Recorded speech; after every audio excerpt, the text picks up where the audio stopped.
A continuación y conforme a lo previsto, pues bueno, me permito presentar a la organización que nos acompaña en la sesión de hoy. El Consejo Superior del Cooperativismo es un órgano que representa y unifica al movimiento del cooperativismo en México, actuando como un ente consultivo y de capacitación para las sociedades cooperativas. Su objetivo principal es fomentar el desarrollo y consolidación de las cooperativas en el país, integrando a las confederaciones nacionales de diferentes sectores económicos. Por lo que cedo el uso de la voz para la presentación de la propuesta legislativa. ¿Sería usted? ¿Sí? Le paso el micrófono. Sí, muchas gracias. Nada más a ver si puede encargarlo. ¿Ya?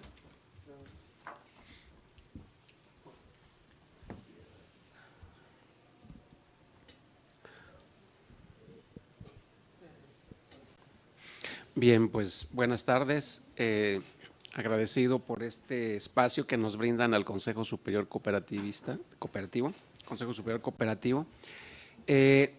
Y este primer acercamiento con ustedes, señoras y señores diputados, quisiéramos iniciarlo con una introducción al tema de la problemática que está viviendo el sector cooperativo, un diagnóstico y sin duda un desafío de lo que estamos esperando, o sea, un desafío en cuanto al tema del marco jurídico. Miren, el sector social de la economía está integrado sobre todo por cooperativas, por ejidos, por comunidades agrarias, por incluso mutuales, aun cuando ya no exista ley federal, pero sí estatales, empresas autogestionarias y diversas formas también tradicionales de solidaridad. Ha sido fundamental, sin duda, en el desarrollo nacional este tipo de organizaciones. Sin embargo, desde nuestro punto de vista como Consejo Superior Cooperativo, el marco jurídico presenta rezagos estructurales tras décadas de políticas neoliberales que homologaron la regulación del sector social con la del sector privado, como consecuencias inhibidoras en lugar de promotoras. Y hoy pues estamos enfrentando la disyuntiva de qué tipo de reforma legal vamos a emprender y que esa es la cuestión que queremos saber de parte de los señores y señoras diputados. ¿Vamos por una reforma estructural integral que subsane los rezagos históricos y siente bases sólidas para el futuro, o bien una propuesta intermedia de alcance limitado, o la otra opción que sería apenas enmiendas parciales a la Ley General de Sociedades Cooperativas? Esas serían nuestras tres preguntas para todo esto. Antes de avanzar, pues es menester preguntarles a los señores legisladores cuál va a ser la voluntad de esta mesa y si hay la apertura para apostar por una verdadera transformación profunda que reconozca las particularidades y la importancia del sector social, o se van a conformar simplemente con cambios marginales que a veces van a tener siempre ser insuficientes. Este documento que o este archivo que vamos a dejar con ustedes, precisamente, pues está desde el Consejo Superior más encaminado por la primera, y que es pues de que deberíamos ensayar realmente impulsar una reforma estructural, ¿verdad?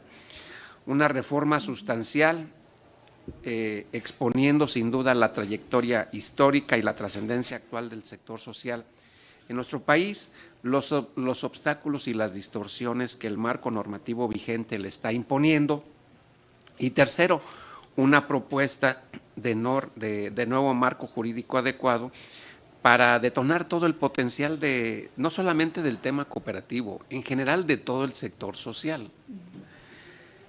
Tomando en cuenta pues principios internacionales, sobre todo, que aquí va a ser interesante la posición que hemos adoptado en el Consejo Superior, que estos conceptos que estamos impulsando precisamente son los principios internacionales de vulnerabilidad y de tutelaje estatal suscritos por México y obviamente por las experiencias comunitarias ancestrales de usos y costumbres. Y la prioridad de construir un desarrollo incluyente y para lo cual también estamos planteando ejes concretos de reforma que incluyan el reconocimiento del derecho cooperativo, el acto cooperativo, entiéndase, y la incorporación de la diversidad de formas de economía social. La adecuación de la regulación financiera cooperativa bajo esquemas diferenciados, el rediseño institucional del INAES y la promulgación o mejoras de leyes complementarias de fomento al sector. En suma, la invitación que estamos haciéndoles como Consejo Superior es a diseñar un marco jurídico propicio que, lejos de obstaculizar, promueva activamente el financiamiento del sector social de la economía en beneficio de la nación. Y para ello, pues, obviamente tenemos un contexto histórico, no nos vamos a detener en esto, la intención sobre todo, pues es conocer como Consejo Superior cuál va a ser el posicionamiento de las señoras y señores diputados, para, en virtud de eso, también nosotros poder entregar las distintas versiones que el sector social ya tiene.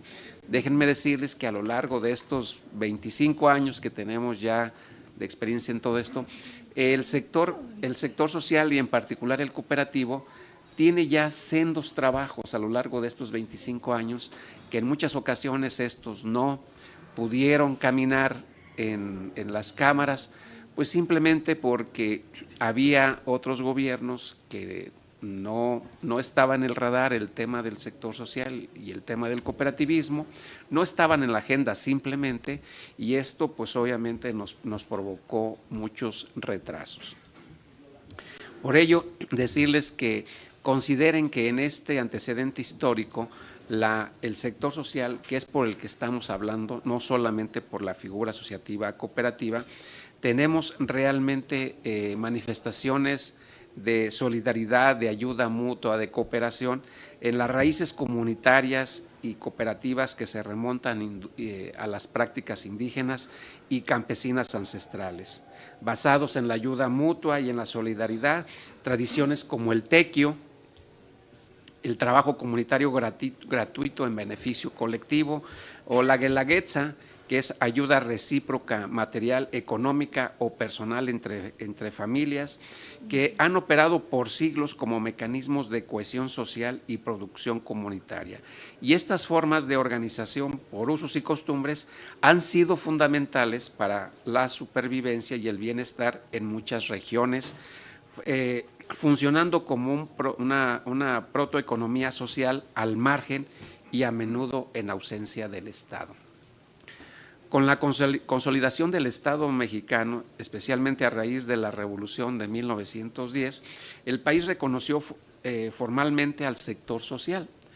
La reforma agraria emanada de la Revolución creó los ejidos y comunidades agrarias, otorgando tierras a campesinos bajo un esquema de propiedad social colectiva. Y paralelamente, pues surgieron las primeras sociedades cooperativas modernas y otras organizaciones solidarias. La Constitución consagrada de 1917, y que fue un parteaguas a nivel mundial porque prevé el concepto de la economía mixta, sin duda tenía contemplado el tema de la propiedad ejidal y comunal en la tierra, y tras reformas posteriores, como el artículo 25 constitucional, que reconoce explícitamente la existencia de un sector social junto al sector público y sector privado.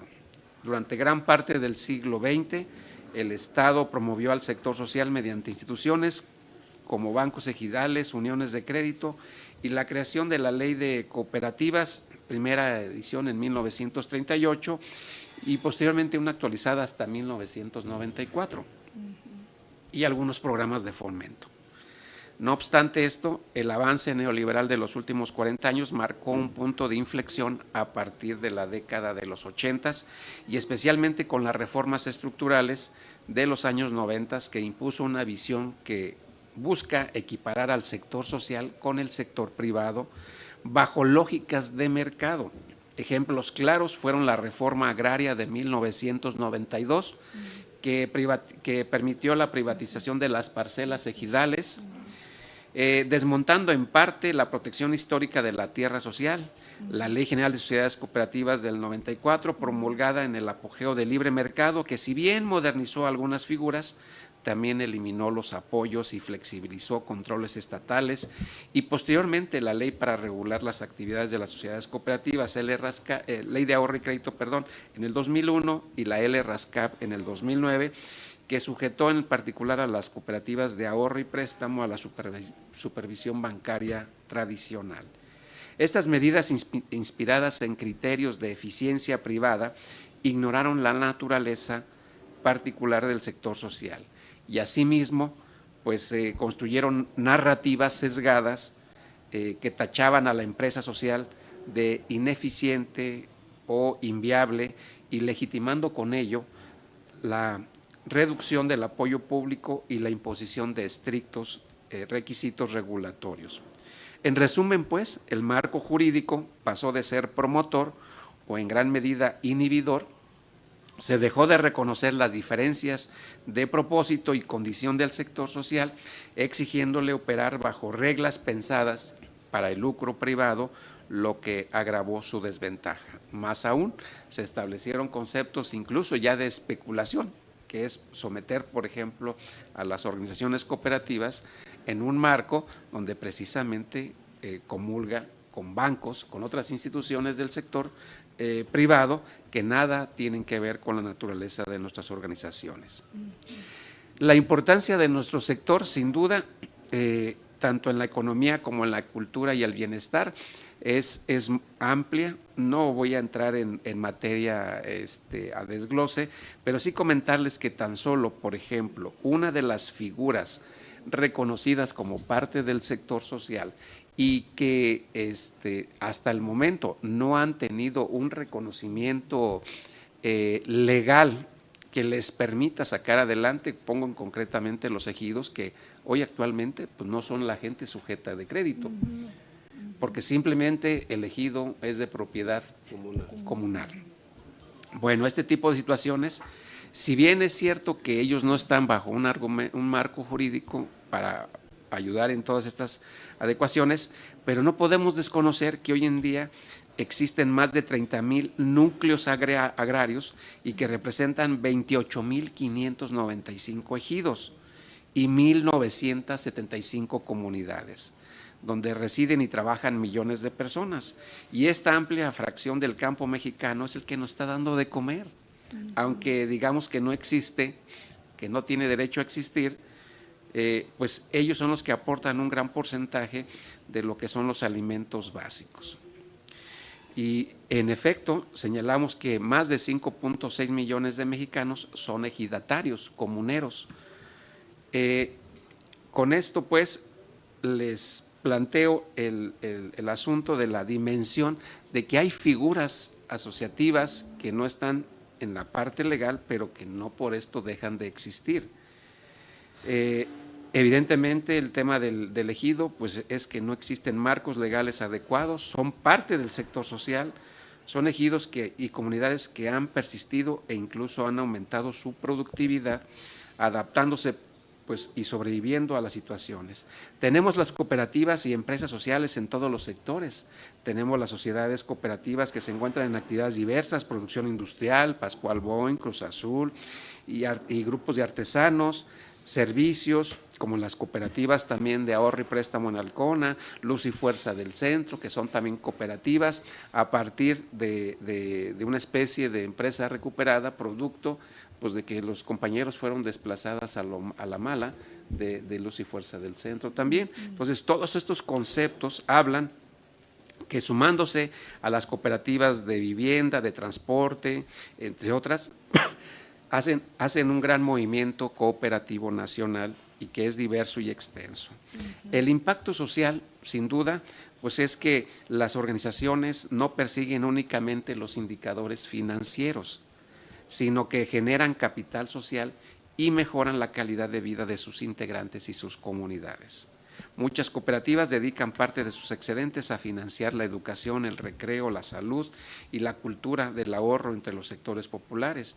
Las cooperativas agrícolas no solo producen alimentos, sino que también conservan saberes tradicionales y variedades nativas, contribuyendo a la soberanía alimentaria.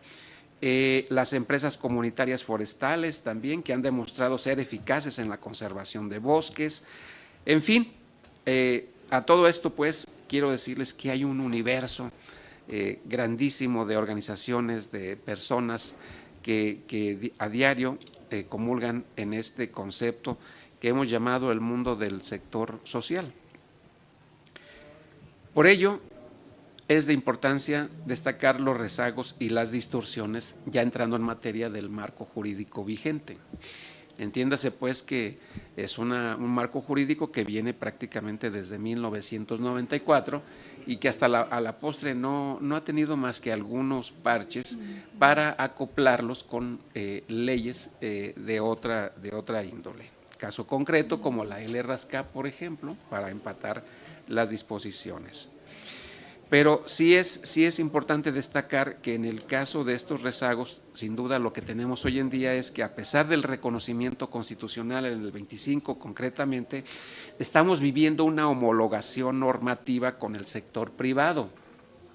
Muchas disposiciones legales aplicables a empresas sociales, cooperativas, ejidos, asociaciones productivas, las tratan de facto como si fueran empresas mercantiles, con fines de lucro, y esto pues está desconociendo su naturaleza especial. Por ejemplo, fiscalmente las cooperativas, que es parte de otra mesa que estamos también aquí siendo atendidos por ustedes, bueno, las cooperativas están enfrentando cargas similares a una sociedad mercantil, aun cuando sus rendimientos no tienen la misma lógica que la utilidad capitalista, sino que son sus excedentes repartidos equitativamente o reinvertidos para fines mutualistas. Otros casos, sin duda, son las obligaciones contables, laborales y administrativas, los impuestos a cooperativas pequeñas que son equiparables a los de las pymes, sin considerar que muchas operan como voluntariado o con escalas mínimas de capital. Esta homologación legal resulta en una sobreregulación para las entidades sociales. En algunos casos se convierten en verdaderas trabas burocráticas y en vacíos legales en otros. Al no haber figuras apropiadas, se les regula inadecuadamente, lejos de garantizar un piso parejo.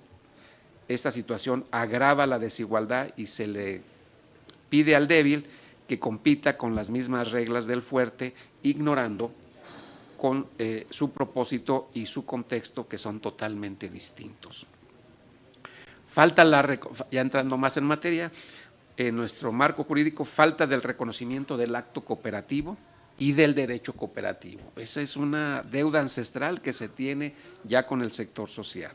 La legislación cooperativa mexicana actualmente no define de manera robusta el acto cooperativo ni le otorga un régimen jurídico diferenciado. Si bien el artículo 5 de la Ley General de Sociedades Cooperativas menciona que se consideran actos cooperativos los relativos a la organización y funcionamiento interno de las sociedades cooperativas, esta definición es hasta cierto punto muy limitada. No abarca, por ejemplo, las transacciones entre la cooperativa y sus socios, compra de bienes por socios en una cooperativa de consumo, créditos otorgados a socios en una financiera, ni entre cooperativas entre sí. La ausencia de reconocimiento expreso del acto cooperativo implica que dichas operaciones se consideren actos comerciales ordinarios, sujetos a derecho mercantil y común, cuando por su naturaleza deberían regirse por principios de derecho cooperativo. Un subconjunto, pues, del derecho social. ¿Sí? En otros países el acto cooperativo está exento de ciertas cargas impositivas o tiene tratamientos contractuales especiales. En México, su no diferenciación pues, ha traído problemas prácticos, cooperativas envueltas en litigios que terminan siendo juzgadas por tribunales mercantiles sin experiencia en principios cooperativos, operaciones mutualistas que son grabadas o reguladas como si fueran comerciales, Esto, sin duda, pues está frenando la cooperación entre cooperativas y penaliza su lógica solidaria. Otra situación sería, sin duda, la desconexión con las formas tradicionales e indígenas de economía solidaria, que es el marco legal vigente, pues prácticamente omite reconocer que las formas de economía basadas en usos y costumbres, prácticas comunitarias como el tequio, la gozona, la faena, los sistemas de cargos y la guelaguetza, que son fundamentales en la economía de muchos pueblos originarios, pues no tienen una figura jurídica ni articulada con las leyes de fomento. Más aún, a través de la emisión, por ejemplo, de la LRASCAP y la Ley de Ahorro y Crédito anterior, lo único que se condenó fue a desconocer que, por ejemplo, tan solo Oaxaca tenía 1,700 cooperativas de ahorro y préstamo, pero vía usos y costumbres. El no estar legitimadas con un marco jurídico como la LRASCAP, Ley de Ahorro y Crédito, implicó que estas organizaciones desaparecieran. Y con ello, pues obviamente condenando a millares de personas en comunidades, pues obviamente muy aisladas, a que no pudieran acceder a una inclusión social y yo diría también financiera. También señalamos que no hay mecanismos claros, por ejemplo, cuando los campesinos que se organizan bajo el tequio acceden a apoyos públicos, o por ejemplo los ejidos que no tienen acceso al crédito, pero siguen siendo parte del sector social y nos están dando de comer. El enfoque también, sin duda, el enfoque mercantil en cooperativas de ahorro y préstamo, que ya lo señalamos.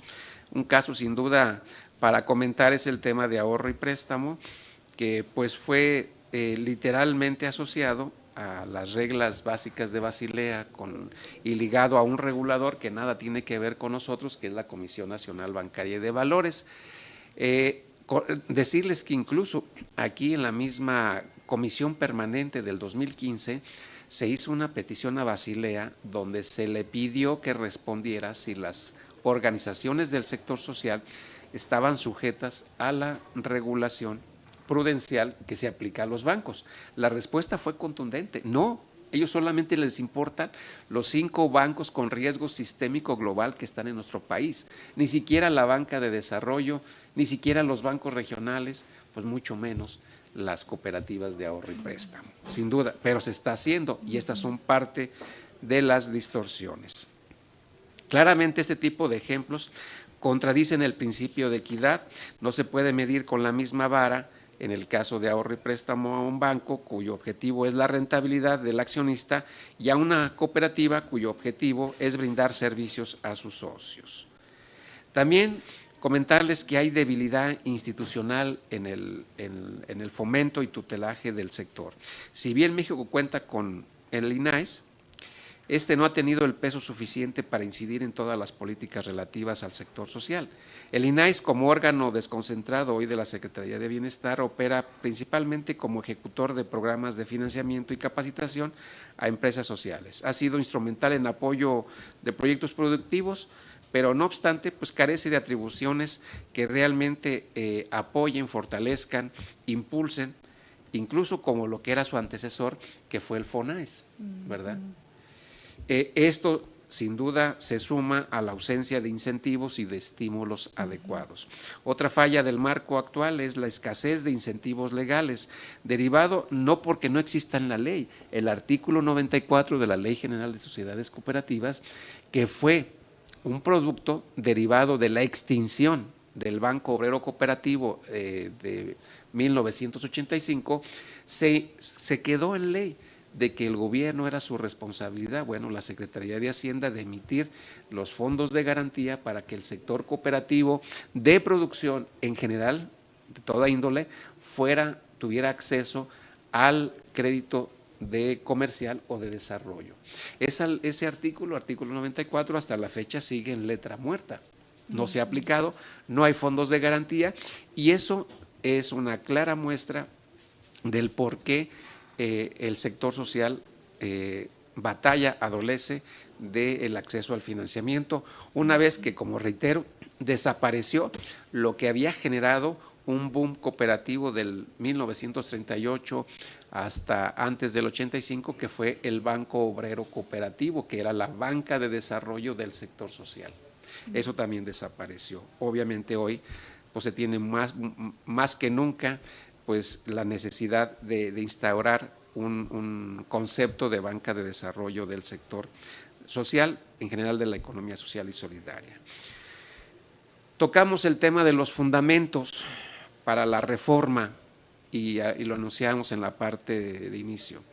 Para nosotros es importantísimo que el nuevo marco jurídico reconozca lo que es dos conceptos principales: vulnerabilidad y tutelaje del Estado. Antes de delinear la propuesta concreta, conviene establecer los principios que deben guiar la reforma. Dos conceptos clave, que es la reflexión internacional y nacional en relación a la vulnerabilidad y el tutelaje. Déjenme decirles que en el 2008 nuestro país, junto con otros más, aprobó lo que fueron las reglas de Brasilia, no de Basilea, de Brasilia, sobre el acceso a la justicia de personas en condición de vulnerabilidad. Y en el marco de esta cumbre iberoamericana, si bien este instrumento se enfoca sobre todo en el tema de justicia, que fue lo que no pasó en nuestro país, y para ello prueba está el tema de lo que acontecía en el Poder Judicial.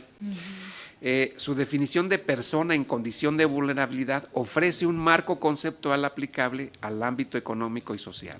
Según la regla 3, se consideran en condición de vulnerabilidad aquellas personas que por razón de su edad, de género, estado físico, mental o circunstancias sociales, económicas, étnicas, culturales, no es limitativo, es enunciativo, encuentran especiales dificultades para ejercer con plenitud sus derechos, traduciendo esto pues al sector que nos ocupa, el sector social, que son pequeños productores, cooperativistas, campesinos, indígenas, que operan con lógicas no lucrativas y en condiciones de desventaja frente a grandes actores de la economía de mercado.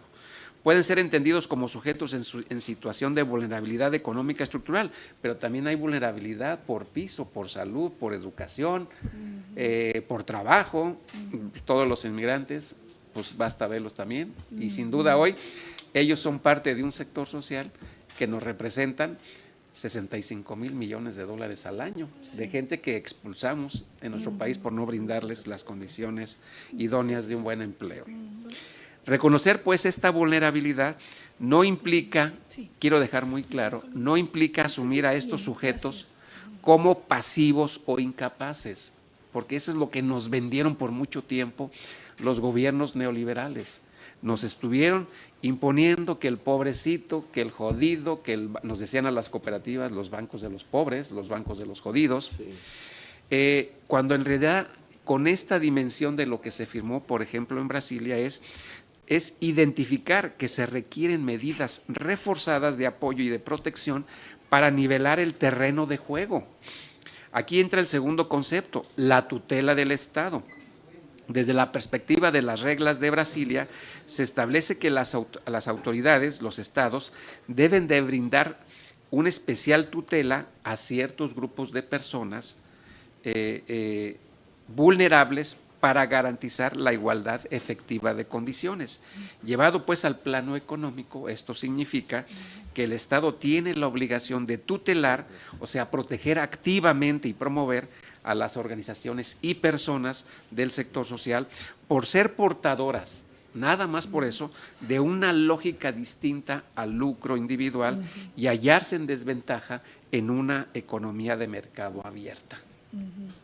Estos son, pues, este principio de tutela no es ajeno a nuestro ordenamiento y basta con ver la ley, por ejemplo, del trabajo, que el artículo 2 señala que está diseñada precisamente para tutelar los derechos de los trabajadores y las trabajadoras en su relación con los patrones. Entonces, no es un concepto que esté escondido, sino que es parte de esto que no ha sido reconocido, pero que está firmado en documentos, insisto. Este documento de Brasilia es signatario en nuestro país. Entonces, Con ello queremos señalar que tanto el tema de vulnerabilidad como el tema de tutelaje no es ajeno a nuestros ordenamientos y por lo tanto un fundamento esencial de la reforma debe de ser la adopción del enfoque de discriminación positiva o acción afirmativa a favor del sector social, reconociendo su vulnerabilidad estructural y su alto valor socioeconómico. El Estado, pues, debe brindarle un entorno normativo preferente y un acompañamiento sólido. Este no debe verse como un privilegio indebido, sino como una corrección de una falla de mercado y de una deuda que se tiene histórica con el sector social. Así como existen políticas para las empresas privadas o para sectores estratégicos, sin duda debemos impulsar un marco jurídico para la economía social y que garantice su protección y desarrollo frente a la fuerza avasalladora del capital privado y especulativo. En resumen, la reforma que estamos pretendiendo debe cimentarse en la justicia social. El derecho no puede ser ciego a las diferencias materiales, debe otorgar tratos desiguales a los desiguales para equilibrar la balanza. Las cooperativas, ejidos y demás organizaciones del pueblo han demostrado su resiliencia a pesar de todo y sin duda es hora de que lo hagan con el apoyo también del Estado. Con esos fundamentos en mente, sin duda podemos pasar ahora sí a un marco, a una propuesta concreta de un marco jurídico propicio para el sector social o la economía social y solidaria. Y este es a grosso modo lo que estamos planteando. Ya no me detengo en parte de eso, solamente hacerlo enumerativo. Hacia un marco jurídico estamos pidiendo que se haga un reconocimiento explícito concretamente del derecho cooperativo y del acto cooperativo, que se dé una inclusión de la diversidad de formas de economía social, incluyendo las comunitarias y las de usos y costumbres, no le podemos dar vuelta a eso. Que enfoque el tutelaje del Estado plasmado en políticas de fomento perfectamente diferenciadas, que se haga una reforma sustancial a la Ley General de Sociedades Cooperativas. No hay manera de darle la vuelta, creo que es el momento histórico que se debe de hacer, y rediseñar los modelos regulatorios también del sector social, como es en el caso de las OCAPs. Está más que visto que eso no puede seguir y lo que ha provocado en estos últimos 25 años es que habiendo en el 2003 5,400 organizaciones de ahorro y préstamo, hoy apenas podemos hablar de 154 autorizadas. Pero lo que se sabe poco, y es por lo cual también es importante avanzar en una reforma, es que en el tema de ahorro tan solo el programa Sembrando Vida generó 18,500 CACs. Orgullosamente el programa Sembrando Vida tiene 18,500 CACs, comunidades de aprendizaje campesino que están esperando la formalización de condiciones de un marco jurídico propicio en el tema cooperativo. Pero también tienen 4,800 cooperativas de ahorro y préstamo que están, no lo quiero decir de otra manera, pero que están por usos y costumbres, para no usar la denominación de la informalidad, pues que lo están haciendo porque tienen que salir adelante esas comunidades. Y esas comunidades están esperando una respuesta en el marco jurídico. Entonces, no es solamente los que estamos en la parte legal, sino es la cantidad de organizaciones que viven en el anonimato y que no tienen un reconocimiento legal. Y sin duda, pues tenemos que rediseñar y fortalecer también el concepto institucional del INAES, que debería ser el promotor, el que fomentara, que apoyara, etcétera, y que hoy pues apenas tenemos un instituto que a veces ni para las nóminas tiene. Esa es la realidad. Entonces, nada más comentarles que su antecesor, el FONAES, manejaba presupuestos en el 2001-2002 de 10,800 millones de pesos. Ese era el presupuesto que se tenía y hoy en día, pues si alguien me puede decir, pero creo que no llega ni a los 200 millones. Y pues adicionalmente, para ir cerrando, se requieren de leyes complementarias. Se requiere se requiere de propuestas precisamente entre las cuales tendría que trabajarse en la Ley General de Fomento a la Economía Social y Solidaria, en la Ley de Empresas Propiedad de los Trabajadores, en la reforma a la Ley Agraria o la Ley de Desarrollo Rural, la Ley de Mutuales, que la tenemos que recuperar, el gemelo de la cooperativa, el hermano. Tenemos que trabajar sobre la educación, también una ley de educación cooperativa y financiera, en fin, que el desafío pues aquí está y partimos de la misma pregunta con la que iniciamos. Esta es nuestra propuesta como Consejo Superior, estamos abiertos a trabajar el escenario que se nos plantee, pero que se nos diga desde la misma comisión por cuál vamos a trabajar. ¿Vamos por una verdadera reforma integral y estructural o vamos por una de media tabla o vamos por una simple derogación de artículos de la Ley General? Con eso termino y les agradezco también su tiempo para escuchar al Consejo Superior Cooperativo. Gracias. Pues agradecerles de verdad pues su participación el día de hoy al señor Rafael Martínez, a Leobardo Vega y al acompañamiento de todos los que están aquí y todos los que están aquí en la mesa, que definitivamente pues esta aportación que ustedes hacen pues es muy valiosa y que nosotros estamos en esa encomienda, vamos por esa reforma integral, vamos por esa reforma, esa es la encomienda del diputado presidente, por eso la formación pues de estas mesas de trabajo y que quién más que ustedes, ¿verdad? Que están ya con mucho tiempo en el campo de acción de las cooperativas, que conocen y que saben las problemáticas desde el territorio y que eso pues eso hace enriquecedor lo que vamos a hacer.